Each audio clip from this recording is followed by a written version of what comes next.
आप सभी का बहुत बहुत स्वागत है डॉक्टर विवेक एकेडमी पर। मैं हूं आपका अपना एजुकेटर, आपका अपना दोस्त डॉक्टर विवेक। उम्मीद करता हूं आप सब बहुत अच्छे होंगे और आपकी तैयारियां उससे भी ज्यादा अच्छी चल रही होंगी। आज की क्लास में हम आपसे डिस्कस करेंगे माइक्रो इकोनॉमिक्स और मैक्रो इकोनॉमिक्स की कंपैरेटिव स्टडी और उन पर बेस मल्टीपल चॉइस क्वेश्चंस आपसे डिस्कस करेंगे, जिससे कि आपके कंसेप्ट्स क्लियर हो जाएं। तो बिना देर किए हुए हम अपनी क्लास को स्टार्ट करते हैं। क्लास आपको पसंद आए तो आप लाइक करें, कमेंट करें और अपने दोस्तों में शेयर करें।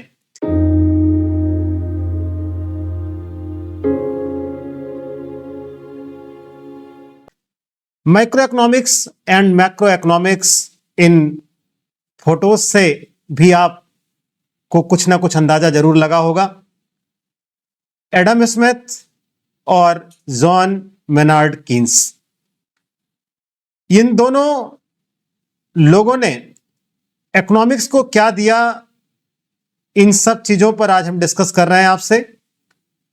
एडम स्मिथ, जो कि फादर ऑफ मॉडर्न इकोनॉमिक्स माने जाते हैं, और जे.एम. कीन्स, जिन्हें आप फाउंडर ऑफ मैक्रो इकोनॉमिक्स की बात करते हैं। माइक्रो इकोनॉमिक्स और मैक्रो इकोनॉमिक्स को डिवाइड करने का काम रैगनर फ्रेश ने किया था। एडम स्मिथ और जे.एम. कीन्स, रैगनर फ्रेश, इन सब के बारे में बहुत ही डिटेल हमने अपने प्रीवियस वीडियो में आपको बताया है। अगर आपने प्रीवियस की क्लास नहीं देखी है तो आप एक बार जरूर देखिएगा, जिससे कि आपको इनके बारे में एक एक बात अच्छे से पता चल जाए। हम आगे बढ़ते हैं।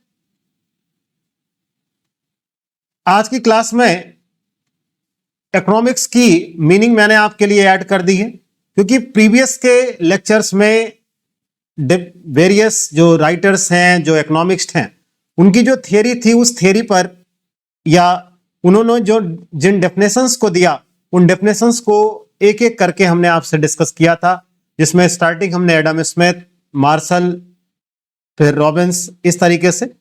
बट अगर आप एक शॉर्ट में जानना चाहते हैं कि आखिरकार इकोनॉमिक्स है क्या, तो उसमें आप इन दोनों में से कोई भी आप ध्यान रख सकते हैं। कह रहा है economics is a science that analysis human economic behaviour to understand how maximum satisfaction और welfare can be achieved by making the most efficient use of resources.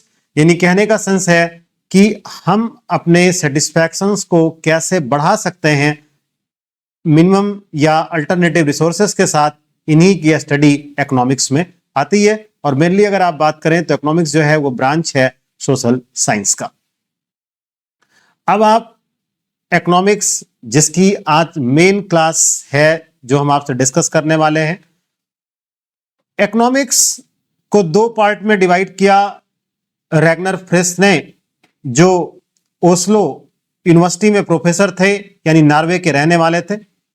उन्होंने माइक्रो इकोनॉमिक्स और मैक्रो इकोनॉमिक्स जैसे दो टर्म क्वाइन किए। इसमें आप समझिएगा, जो आपको ये MI वर्ड दिया है, स्पेशली I वर्ड की बात करें, और इस साइड पर अगर आप A वर्ड की बात करें, तो जो I है ये स्टैंड्स करता है इंडिविजुअल्स के लिए, और A स्टैंड्स करता है एग्रीगेट्स के लिए। यानी जहां पर हम इंडिविजुअल की स्टडी करते हैं, इंडिविजुअल का सेंस एक पर्सन की स्टडी करते हैं, एक इंडस्ट्री की स्टडी करते हैं, एक फर्म की स्टडी करते हैं, वो आपका माइक्रो इकोनॉमिक्स का पार्ट होता है। और जहां पर हम एज अ होल स्टडी करते हैं, like national income, aggregate demand, aggregate supply, inflation, deflation, unemployment, employment, वो चीज आपका मैक्रो इकोनॉमिक्स बोला जाता है। माइक्रो इकोनॉमिक्स को नॉर्मली हम लोग जो है प्राइस थियरी के नाम से भी जानते हैं, और मैक्रो इकोनॉमिक्स को इनकम थियरी के नाम से, यानी अनदर नेम की आप बात करें तो माइक्रो इकोनॉमिक्स प्राइस थियरी है और मैक्रो इकोनॉमिक्स इनकम थियरी है। दोनों वर्ड की अगर आप बात करें तो दोनों ही वर्ड ग्रीक वर्ड से डिराइव किए गए, जिसमें माइक्रो इकोनॉमिक्स जो है ये आपका माइक्रोस वर्ड से बना है, जिसका मतलब स्मॉल होता है, और मैक्रो इकोनॉमिक्स ग्रीक वर्ड से डिराइव्ड है जो मैक्रोस से है, तो इसमें लार्ज होता है। अगर आप इन दोनों के फाउंडर की बात करें जो आपके पेपर के लिए इंपॉर्टेंट होता है, फाउंडर ऑफ माइक्रो इकोनॉमिक्स में नाम आता है एडम स्मिथ का और फाउंडर ऑफ मैक्रो इकोनॉमिक्स में नाम आता है जे.एम. कीन्स का। माइक्रो इकोनॉमिक्स की मीनिंग आप समझिएगा। कह रहा microeconomics is that part of economic theory which studies the behavior of individual units of an economy. For example, individual income, individual output, price of a commodity, etc. यानी बताने का sense यह है कि जो माइक्रो इकोनॉमिक्स है वो किसी इंडिविजुअल की स्टडी करती है। फॉर एग्जाम्पल आप समझिएगा, अगर हम बात करें उत्तर प्रदेश की, तो उत्तर प्रदेश में नंबर ऑफ शुगर मिल्स बहुत हैं। अब माइक्रो इकोनॉमिक्स जो स्टडी करेगा वो किसी एक शुगर मिल की स्टडी हो गई इकोनॉमिक सेंस में, या अगर आप इस तरीके से बहुत सारे एग्जांपल्स आप समझ सकते हैं, एक पर्सन एक पर्टिकुलर प्राइस पर किन किन कमोडिटीज की को परचेज करता है, उसकी कितनी क्वांटिटी परचेज करता है, ये आपके माइक्रो इकोनॉमिक्स की स्टडी का पॉइंट होगा। यानी जहां पर इंडिविजुअल्स की स्टडी की जाती है वो माइक्रो इकोनॉमिक्स कहलाती है। तो पर्सन की यानी इंडिविजुअल पर्सन की इनकम, इंडिविजुअल का प्रोडक्शन, किसी कमोडिटी का प्राइस, ये सारे एग्जांपल्स हैं माइक्रो इकोनॉमिक्स के। अगर आप मैक्रो इकोनॉमिक्स की बात करें तो इसके बहुत सारे एग्जांपल्स आप अच्छे से समझ सकते हैं। जैसे आप कहते हैं ना कि महंगाई बढ़ रही है, यानी इन्फ्लेशन जो है वो इंक्रीज हो रहे हैं। इसका मतलब यह है कि जो कमोडिटी की प्राइस है वो बढ़ रही है और मनी वैल्यू ऑफ मनी जो है वो डिक्लाइन कर रही है। इसका मतलब यह हुआ कि ज्यादा सा आप रुपया यानी मनी लेकर जाते हैं और कम आपको कमोडिटी मिलती है, तो ये इन्फ्लेशन बोला जाता है। इन्फ्लेशन का मेजरमेंट हम एज अ होल करते हैं। इसी तरीके से आप एग्रीगेट डिमांड की बात करें, यानी पूरी कंट्री में किसी भी कमोडिटी यानी टोटल कमोडिटीज की जो डिमांड है वो एग्रीगेट डिमांड है। एग्रीगेट सप्लाई की अगर आप बात करें, प्राइस लेवल की बात की जाए, तो ये सारी चीजें मैक्रो इकोनॉमिक्स में आती हैं। यानी माइक्रो और मैक्रो में डिफरेंस सिर्फ इतना है कि माइक्रो इकोनॉमिक्स इंडिविजुअल्स की स्टडी करता है और macroeconomics as a whole की स्टडी करता है। इनके डिफरेंस को आप एक चार्ट के थ्रू समझिएगा। फर्स्ट पॉइंट तो इनकी मीनिंग से ही दिया है। नेक्स्ट पर आप समझिएगा, कह रहा it is based on the assumption of full employment. देखिए फुल एम्प्लॉयमेंट होता क्या चीज है, आज ही की क्लास में नेक्स्ट स्लाइड्स पर मैंने बहुत ही डिटेल में आपके लिए लिखा है, क्योंकि नॉर्मली फुल एम्प्लॉयमेंट पढ़ करके ये लगता है कि हर किसी के पास एम्प्लॉयमेंट है, हर किसी के पास काम है, बट ऐसा नहीं है। फुल एम्प्लॉयमेंट होने पर भी कुछ चीजें ऐसी हैं, यानी कुछ लोग ऐसे हैं जो अनएम्प्लॉयड हैं, यानी जिनके पास काम नहीं है। वो क्या पॉइंट है वो अभी हम आगे आपसे डिस्कस कर रहे हैं। और कह रहा है it is based on assumption of under full employment of resources. इसमें थर्ड पॉइंट आप देखिएगा जो आपके लिए इंपॉर्टेंट है, इसके लिए भी मैंने अलग से आपके लिए बहुत अच्छा नोट किया है जिससे कि आपका कंसेप्ट एकदम अच्छे से क्लियर हो। नॉर्मली आपने देखा है कि जितनी भी माइक्रो इकोनॉमिक्स में आप थ्योरी पढ़ेंगे, लाइक आप डिमांड पढ़ें, सप्लाई पढ़ें, यूटिलिटी पढ़ें, तो उन सब में आपने एक चीज देखा होगा, लिखा रहता है अदर थिंग्स बीइंग इक्वल। यहां पर अदर थिंग बीइंग इक्वल का क्या सेंस है ये भी हम आपसे आगे डिस्कस अभी कर रहे हैं। इसमें एक पॉइंट आप समझिएगा, पार्शियल इक्विलिब्रियम वर्ड दिया है और यहां पर जनरल इक्विलिब्रियम दिया है। इस स्लाइड से आपको क्या क्या चीजें समझ में आनी चाहिए वो ये कि माइक्रो इकोनॉमिक्स जो है वो पार्शियल इक्विलिब्रियम की बात करता है, जबकि मैक्रो इकोनॉमिक्स आपकी जनरल इक्विलिब्रियम की बात करता है। यहां पर एजम्पशंस ये है कि फुल एम्प्लॉयमेंट है और यहां पर है अंडर फुल एम्प्लॉयमेंट। ये दो चीज आपको इस स्लाइड से याद रखना होगा और इन पे डिटेल हम अभी आगे आपसे डिस्कस कर रहे हैं। कह रहा है its objective is to study the theories related to optimum distribution of resources और its objective is to study the theories related with full employment. कह रहा है यहां पर रिसोर्सेस का ऑप्टिमम डिस्ट्रीब्यूशन ऑफ रिसोर्सेस, यानी जो भी आपके पास रिसोर्स हैं लाइक लैंड, लेबर, कैपिटल, इन सब का प्रॉपर यूटिलाइजेशन हो रहा है। और माइक्रो इकोनॉमिक्स की जो स्टडी है वो कंपैरेटिवली इजी है, क्योंकि आप इंडिविजुअल की स्टडी करते हैं, बहुत सारे डेटा आपको नहीं कलेक्ट करने होते, कुछ ही डेटा से आप उनकी स्टडी कर सकते हैं। लेकिन अगर मैक्रो इकोनॉमिक्स की बात करें तो ये कंपैरेटिवली कॉम्प्लेक्स है, और इसके जो मेन इंस्ट्रूमेंट्स हैं वो डिमांड और सप्लाई है, जिनके वीडियोस आगे आपको देखने को मिलेंगे बहुत ही डिटेल में। और इसमें आपका एग्रीगेट डिमांड, एग्रीगेट सप्लाई ये है। और माइक्रो इकोनॉमिक्स की जो थ्योरी है ये प्राइस थ्योरी भी इसको बोलते हैं, यानी अनदर नेम इसका है, और इसे इनकम एंड एम्प्लॉयमेंट थ्योरी के नाम से हम लोग जानते हैं। अब आप समझिएगा, जो इस कंटेंट्स में अभी आपने माइक्रो में जब डिफरेंशिएट किया जा रहा था तो आपने देखा था फुल एम्प्लॉयमेंट और पार्शियल एम्प्लॉयमेंट।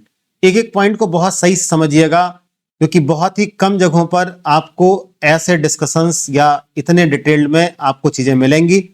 कह रहा it refers to a situation where all available labour resources are being utilised efficiently. It does not mean zero unemployment, यही मुझे बताना था आपको। यानी फुल एम्प्लॉयमेंट का मतलब जीरो अनएम्प्लॉयमेंट नहीं होता। Instead it signifies that the economy is operating at its, ये लाइन आप याद रखेंगे, नेचुरल रेट ऑफ अनएम्प्लॉयमेंट, यानी NRU। It means full employment होने पर भी कुछ ऐसे लोग हैं जिनके पास काम नहीं है, और वो लोग कौन हैं, उसको हम लोग बोलते हैं नेचुरल रेट ऑफ अनएम्प्लॉयमेंट। और ये टू टाइप्स का होता है आपका, एक फ्रिक्शनल है और एक स्ट्रक्चरल है। फ्रिक्शनल अनएम्प्लॉयमेंट क्या है ये आप समझिएगा। जैसे मान लीजिए आप एक जगह पर या एक कंपनी में आप मेडिकल रिप्रेजेंटेटिव का काम कर रहे हैं। अब आपको वहां पसंद नहीं आया या किसी भी रीजन से आप उस जॉब को छोड़ दे रहे हैं, और कुछ दिन आपको लग जाता है दूसरी जॉब को ढूंढने में। तो जितने दिन आपको काम नहीं मिला, मींस जितने दिन आप दूसरा काम ढूंढ रहे हैं, उतने दिन तो आप अनएम्प्लॉयमेंट है, यानी आपके पास कोई काम नहीं है। तो इसे फ्रिक्शनल अनएम्प्लॉयमेंट कहते हैं। यानी आप एक जगह पर काम कर रहे थे, दूसरी जगह पर आप काम करना चाहते हैं, तो पहली जगह आप काम को छोड़ेंगे, और दूसरी जगह पर जब तक आपको काम नहीं मिलता तब तक आप काम सर्च करते रहते हैं। मींस जो वो मिड के डेज हैं, जितने दिन आपको कोई काम नहीं मिला, उसे फ्रिक्शनल अनएम्प्लॉयमेंट कहते हैं। और अगर मान लीजिए आप एक जॉब स्विच करते हैं, तुरंत आपको दूसरी जॉब का ऑफर है, तुरंत मिल जाता है, तो फ्रिक्शनल अनएम्प्लॉयमेंट फिर वहां नहीं होगा। स्ट्रक्चरल अनएम्प्लॉयमेंट की मीनिंग को एग्जाम्पल से आप समझे, अच्छा समझ में आएगा। आपको वो दौर भी याद होंगे जब घड़ी जो आती थी वो चाबी वाली होती थी, यानी उसमें 24 घंटे में एक बार आपको चाबी भरनी पड़ती थी, उसमें सेल का यूज नहीं होता था, और फिर उसके बाद वो घड़ी पूरे 24 घंटे चलती थी, फिर उसके बाद आपको घड़ी में चाबियां भरनी पड़ती थी। ऐसे एम्प्लॉय जो उन घड़ी की कंपनियों में लगे हुए थे, बढ़ते समय के साथ टेक्नोलॉजी बहुत इंप्रूव हुई, घड़ियों में सेल का यूज होने लगा, आज सोलर से घड़ियां चलने लगी। तो एक बात है कि ऐसे एम्प्लॉय जो अभी तक उन कंपनियों में काम कर रहे थे, जो ओल्ड टेक्नोलॉजी पर बेस आज के समय के हिसाब से आप कह सकते हैं, उनको अगर नई टेक्नोलॉजी अडॉप्ट करनी होगी तो कहीं ना कहीं उनको एक प्रॉब्लम फेस करनी पड़ेगी, और उस टाइम पर उनके पास काम नहीं होगा, क्योंकि अगर कंपनी नई टेक्नोलॉजी अडॉप्ट कर लेती है तो फिर उन्हें उतने दिन वो काम सीखना पड़ेगा, क्योंकि उन्हें उस काम के बारे में कोई नॉलेज नहीं है कि न्यू टेक्नोलॉजी पर कैसे काम हो रहा है। तो ऐसे अनएम्प्लॉयमेंट को हम स्ट्रक्चरल अनएम्प्लॉयमेंट बोलते हैं। आप और समझिएगा, मान लीजिए कोई ऐसी कंपनी है जो अभी तक अपने रिकॉर्ड कंप्यूटर पर मेंटेन नहीं करती थी, मैनुअल मेंटेन करती थी। तो जो एम्प्लॉय मैनुअल मेंटेन करने में एक्सपर्ट था, वो कंप्यूटर में डेटा फीडिंग का काम उतने अच्छे से नहीं कर पाएगा। लेकिन अब कंपनी ने अपने सारे रिकॉर्ड सपोज ऑनलाइन कर दिए या कंप्यूटर पे कर दिए, तो फिर उसको उस चीज को सीखने में समय लगेगा। तो उतने दिन उसके पास कोई काम नहीं होगा। ऐसी चीजों को हम बोलते हैं स्ट्रक्चरल अनएम्प्लॉयमेंट। तो दोनों में डिफरेंस आपको होप सो समझ में आया होगा। जब आप एक जॉब से दूसरी जॉब पे स्विच करते हैं तो जितने दिन आपको काम सर्च करने में टाइम लगता वो फ्रिक्शनल अनएम्प्लॉयमेंट है। और जब स्ट्रक्चर ही ऑर्गेनाइजेशन का चेंज हो जाता है, यानी ऑर्गेनाइजेशन जिस काम को कर रही थी उसके एडवांस टेक्नोलॉजी को यूज करती है, तो वो स्ट्रक्चरल अनएम्प्लॉयमेंट आता है। तो इतना ध्यान रखिएगा, फुल एम्प्लॉयमेंट का मतलब जीरो अनएम्प्लॉयमेंट नहीं होता। फुल एम्प्लॉयमेंट की कंडीशंस ये कहती है कुछ लोग अभी भी ऐसे हैं जिनके पास काम नहीं है, और उसी को यहां पर बोला गया है नेचुरल रेट ऑफ अनएम्प्लॉयमेंट। ये आपको ध्यान रखना होगा। पार्शियल इक्विलिब्रियम क्या है, बहुत ही इंपॉर्टेंट टॉपिक है, क्योंकि थियरी जब आप में क्वेश्चंस आप मार्क करते हैं तो पूछता है माइक्रो इकोनॉमिक्स में फुल इक्विलिब्रियम होता है या पार्शियल इक्विलिब्रियम होता है। तो यहां पर जो इक्विलिब्रियम आपको देखने को मिलेगा वो आपका पार्शियल इक्विलिब्रियम होता है। इसका सेंस क्या है ये आप समझिएगा। जैसे मान लीजिए जब आप डिमांड थियरी पढ़ेंगे तो उसमें आपको यह बताया जाएगा अदर थिंग रिमेन्स कांस्टेंट। इसका मतलब यह है कि केवल प्राइस के चेंज होने से जो इंपैक्ट पड़ रहा है वही हम स्टडी कर रहे हैं, बाकी चीजों की हम कोई स्टडी वहां पर नहीं कर रहे हैं। तो वही कह रहा है कि it is an analysis of single market in isolation while assuming that all other markets and relevant economic factor remains constant. यानी जब आप प्राइस और डिमांड के बीच में स्टडी करते हैं तो आप ये एज्यूम करते हैं कि केवल प्राइस में चेंज का क्या इंपैक्ट डिमांड पर पड़ेगा, उस समय आप इनकम को कांस्टेंट रख देते हैं, रिलेटेड गुड्स की प्राइस को कांस्टेंट रख देते हैं, यानी बाकी अलग चीजें जो हैं वो स्थिर रख दी जाती हैं। हम ये मान के चलते हैं कि उन चीजों में कोई चेंज नहीं हो रहा है, जबकि रियल लाइफ में ऐसा नहीं होता कि उन चीजों में चेंज नहीं हो रहा है।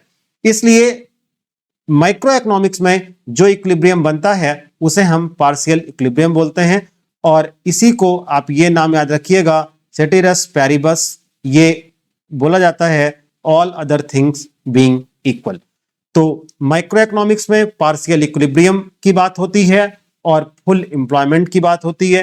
फुल एम्प्लॉयमेंट का मतलब जीरो अनएम्प्लॉयमेंट नहीं होता, उस समय वहां पर natural rate of unemployment available होता है, जिसे हम फ्रिक्शनल और स्ट्रक्चरल दो पार्ट में डिवाइड करते हैं। स्कोप ऑफ माइक्रो इकोनॉमिक्स में आप बात करें तो माइक्रो इकोनॉमिक्स में किन चीजों की स्टडी होती है, सीधा सीधा आप ये समझिएगा। देखिए यहां पर लिखा है theory of product pricing, theory of factor pricing और इकोनॉमिक वेलफेयर। मेन ये है जिनकी स्टडी हम माइक्रो इकोनॉमिक्स में करते हैं। अब प्रोडक्ट प्राइसिंग क्या है ये चीज आपको समझ में आना चाहिए। जैसे अगर आप डिमांड की बात करें तो किसी भी, जैसे डिमांड जो आपका है वो यूटिलिटी पर बेस है, मतलब आप किसी चीज की डिमांड तभी करेंगे जब उसकी यूटिलिटी होगी। अगर किसी चीज की यूटिलिटी ज्यादा है तो आप उसकी प्राइस ज्यादा पे करने को तैयार रहते हैं, और अगर किसी चीज की यूटिलिटी कम है तो उसकी प्राइस आप कम पे करने को रेडी होते हैं। जिन चीजों की सप्लाई अनलिमिटेड है, इसका जैसे धूप है, बरसात में पानी है, तो जिन चीजों की सप्लाई अनलिमिटेड होती है उन चीजों की जो प्राइस है वो जीरो होती है एक तरीके से। फैक्टर प्राइसिंग की अगर आप बात करें तो जितने लोगों ने प्रोडक्शन में हेल्प किया है, like land, labour, capital, entrepreneur, उन्हें क्या उनको रिटर्न मिलेगा, इस चीज की प्राइस भी हम लोग, यानी उनको क्या मिलेगा, क्या पे करेगी फर्म, इसकी भी स्टडी माइक्रो इकोनॉमिक्स में होती है। और इकोनॉमिक वेलफेयर का मतलब आपको पता है कि हर इंसान एक चीज चाहता है, पैसा कम से कम खर्च करना पड़े और सेटिस्फैक्शन अधिक से अधिक मिले। अगर हम स्कोप ऑफ मैक्रो इकोनॉमिक्स की बात करें तो इसमें हम नेशनल इनकम की बात करेंगे। इसका मतलब पूरी कंट्री में जो इनकम है, नेशनल इनकम भी एक एस्टिमेटेड इनकम होती है। ये जब हम टॉपिक्स पर आएंगे तो और डिटेल आपको बात करेंगे। एम्प्लॉयमेंट का लेवल क्या है, theory of supply of money, trade cycle यानी बिजनेस में जो अप एंड डाउन्स आते हैं वो सारी चीजें ट्रेड साइकिल में होती हैं। तो micro economics product pricing, factor pricing, economic welfare की बात करता है, और यहां पर सारे एग्रीगेट्स के स्टडी की जाती है। एक टॉपिक आप और समझिएगा, माइक्रो मैक्रो पैराडॉक्स। देखिए पैराडॉक्स की रियल मीनिंग आप समझिएगा। पहली बात तो ये कंफर्म कर लें, पैराडॉक्स का मतलब कभी गलत स्टेटमेंट नहीं होता। पैराडॉक्स का मतलब क्या है ये समझिएगा। जैसे हो सकता है कोई बात मेरे अकॉर्डिंग सही हो, लेकिन आपके पॉइंट ऑफ व्यू से वो चीज सही ना हो, या कोई चीज आपके पॉइंट से सही हो और मेरे अकॉर्डिंग सही ना हो, तो इस चीज को हम माइक्रो मैक्रो पैराडॉक्स कहते हैं। नॉर्मली ये पैराडॉक्स स्टेटमेंट जो होते हैं ये फैमिली में ज्यादातर देखने को मिलते हैं। वहां पर आपने एक चीज नोटिस किया होगा कि गार्जियन कुछ कहते हैं और हम लोग कुछ कहते हैं।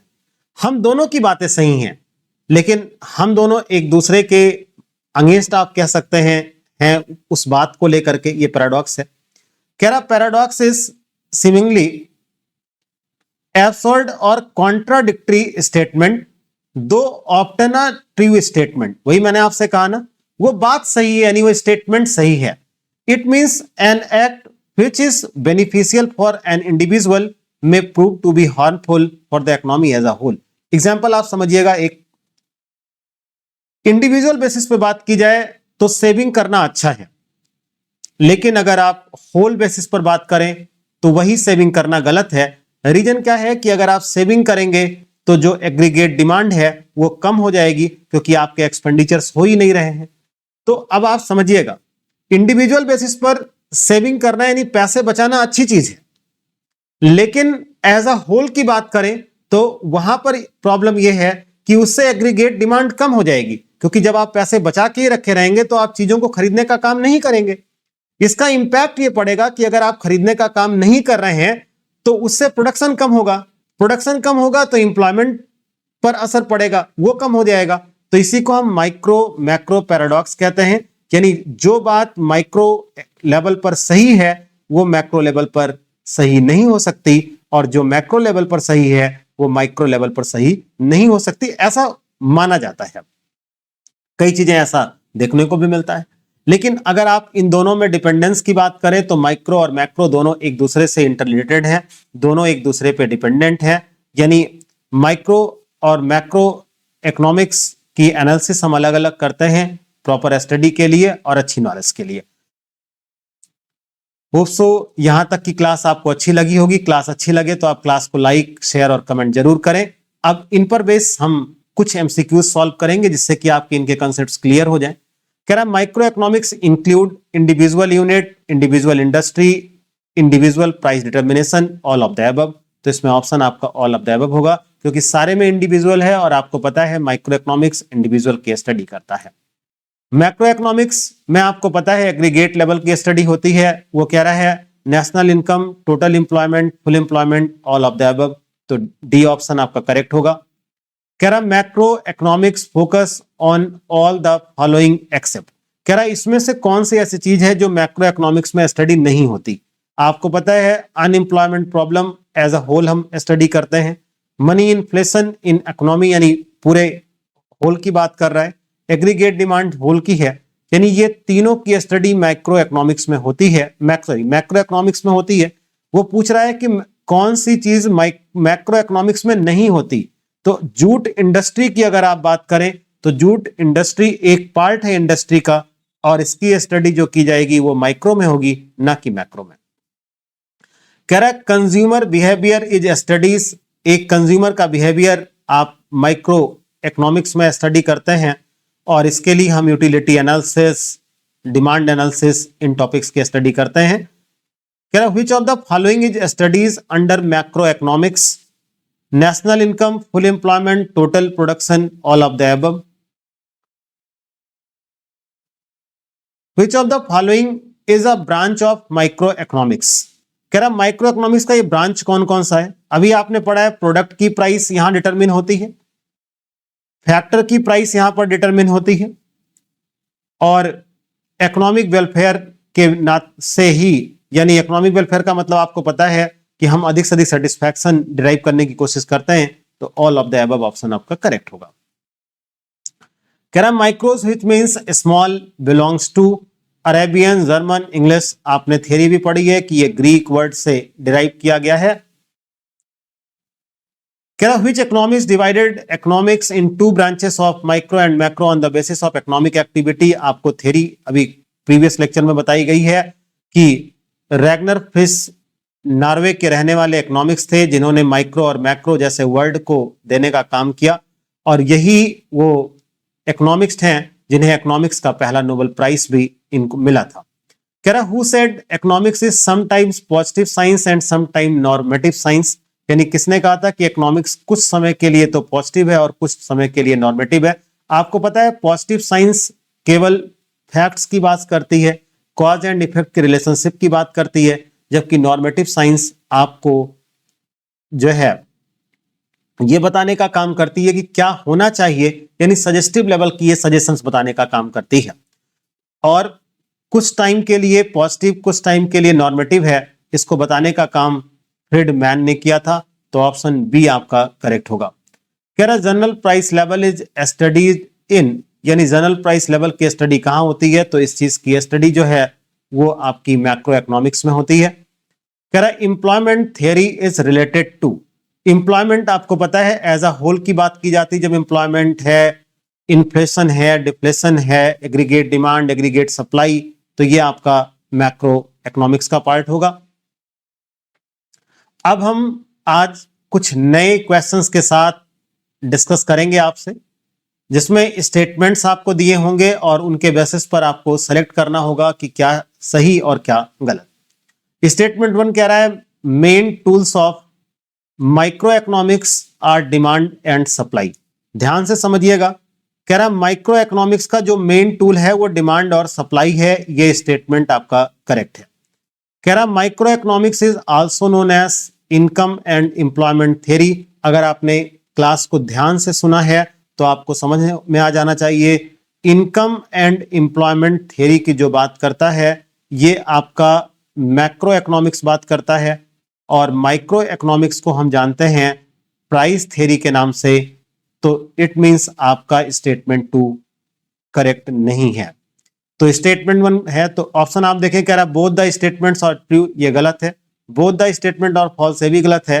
कह रहा statement 1 is true and statement 2 is false, तो यानी सी ऑप्शन आपका करेक्ट होगा। नेक्स्ट क्वेश्चन कह रहा है read the following assessment statements. कह रहा macroeconomics is also known as income and employment theory, तो ये सही बात है कि मैक्रो इकोनॉमिक्स को हम इनकम एंड एम्प्लॉयमेंट थ्योरी के नाम से जानते हैं। कह रहा macroeconomics aim to determine income and employment level of the economy. कह रहा जो मैक्रो इकोनॉमिक्स है उसका एम डिटरमिन करना है income and employment level of the economy, ये भी सही है। कह रहा both assertion and reason are true and reason R is the correct explanation of assertion. कह रहा both assertion A and reason are true and reason R is not the correct explanation of assertion। कह रहा है A is true, R is false, A is false and R is true। अब एक बात आप समझिएगा, कह रहा macroeconomics aim to determine income and employment level of the economy, ये भी करेक्ट है। यानी अब आप इसमें यह देखिए कि जिसमें दोनों को करेक्ट बताया गया है, तो अगर आप दोनों को करेक्ट देखेंगे तो कह रहा है both A and R are true, both A and R are true। एक बात कंफर्म है, इसमें जो ऑप्शन होगा वो ए और बी के बीच में ही कोई होगा, मतलब ए और बी इन द सेंस या तो ए या तो बी ऑप्शन आपका करेक्ट होगा। अब दोनों में करेक्ट कौन सा है इस पे आप लिंक करके देखिएगा क्या है। जब भी ऐसे क्वेश्चन आए असर्शन रीजन के, तो इसको आप बिकॉज वर्ड से आप ऐड करिए, यानी क्यों, तो वही वो कह रहा है जब आप इसको ऐड करेंगे तो वो आपको लाइन मैच करती हुई मिलेगी। कह रहा macroeconomics is also known as income and employment theory because macroeconomics aim to determine income and employment level of the economy, तो ये आपका ऑप्शन ए जो है वो करेक्ट होगा। नेक्स्ट कह रहा है read the following statements carefully and choose the correct alternative from the following. कह रहा main tools of microeconomics are demand and supply, यानी डिमांड और सप्लाई जो है वो माइक्रो इकोनॉमिक्स के मेन टूल्स हैं, ये भी स्टेटमेंट आपका करेक्ट है। Microeconomics is also known as income and employment theory. कह रहा जो माइक्रो इकोनॉमिक्स है वो इनकम एंड एम्प्लॉयमेंट थ्योरी के नाम से जानी जाती है, ये मैक्रो के नाम से ये क्वेश्चंस रिपीट हुए हैं, तो इसमें आपका जो ऑप्शन करेक्ट है वो आपका सी करेक्ट है। आज के लिए इतना ही, होप सो आपको क्लास अच्छी लगी होगी। नेक्स्ट वीडियो में मैं आपसे डिस्कस करूंगा यूटिलिटी और सेटिस्फैक्शन, नॉर्मली हम लोगों को यह पता होता है कि यूटिलिटी और सेटिस्फैक्शन दोनों सिमिलर वर्ड हैं, बट यूटिलिटी और सेटिस्फैक्शन ये क्लोजली रिलेटेड तो हैं, but both are different concepts. उन दोनों में डिफरेंस क्या है और उस यूटिलिटी के बेस पर कैसे मार्जिनल यूटिलिटी और टोटल यूटिलिटी में कौन प्राइस डिटर्मिनेशन में रोल प्ले करती है, इन सब के लिए आप बने रहिए डॉक्टर विवेक एकेडमी पर। आप सभी का बहुत बहुत धन्यवाद।